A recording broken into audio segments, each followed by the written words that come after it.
When a man has no name, he is unbound from his past. With no ties to who he was, he can carve his own path, write his own story, and become the champion of his own destiny. Some spend their whole lives chasing this freedom. Some run from danger, some run from guilt. Some run simply because they don't know how to stop. And some don't even realize they've lost their name at all. But no matter the reason, whether it's a blessing or a curse, if you had the chance to rename yourself, why wouldn't you pick as cool of a name as...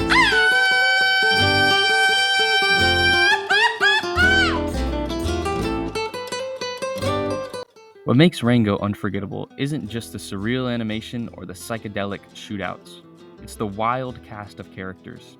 A one-eyed chicken, a mariachi quartet of death owls, or even an overpopulated mole family.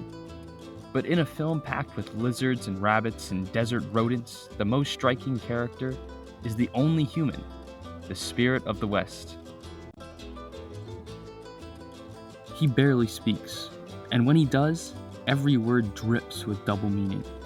A living legend who knows he's been left behind. He speaks few words because he knows the world doesn't listen with kind ears. To my 13-year-old self, this spirit was just a mysterious cowboy. But to anyone who's ever watched any other Western knows he's Clint Eastwood, a walking myth, now half forgotten in the dust of changing times. He breaks the fourth wall of the West. He sees the world not as it is, but as it was, and maybe as it never truly was at all. He knows it's all a performance and understands the pointlessness of it, and yet he keeps searching. Rango asks, "Is this heaven?" The trippy white visuals and the prophecy of the armadillo both agree with him, but the spirit shoots it down. If it were, we'd be eating Pop-Tarts with Kim Novak. It's a line that I definitely didn't understand as a kid, but it wasn't meant for me. Instead, it's meant for those who remember the iconic 20th century actress and have been around long enough to experience the emptiness of the world. He speaks against the absurdity of it all and continues to fight, much like our hero Rango, although Rango is fighting unintentionally.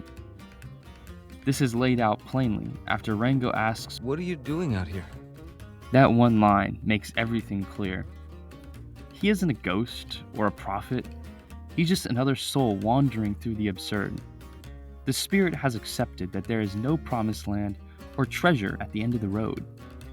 Instead of subscribing to some ideal or believing in a system of beliefs, he has condemned himself to his search and is finding joy in the small things, such as coming across a fishhook in a barren desert. Rango still clings to the idea of fate, of destiny, of being meant to be something. But the spirit doesn't agree. That's right. You came a long way to find something that isn't out here. It sounds cruel, but it's the most compassionate thing anyone says in the movie, because it's the truth. Rango didn't come out here to find a treasure, or a villain, or a purpose. He came looking for meaning. And in this moment, he learns what the absurd teaches us. There is no path. There is no promised land. The world is indifferent. This is the world taught by Camus. In his view, the search for meaning is fruitless because the world doesn't have any inherent meaning. Subscribing to a system of beliefs, although comforting, is equivalent to hiding under the covers. To fully experience the world, we must accept the meaninglessness of it all. And so, you choose. Rango has worn many masks. A lonely lizard in a tank playing dress-up, a fake sheriff, a frightened wanderer. But now, he walks back, not as a role, but as himself. He chooses to return and fight. There's no invisible force pulling the strings. He is under his own control.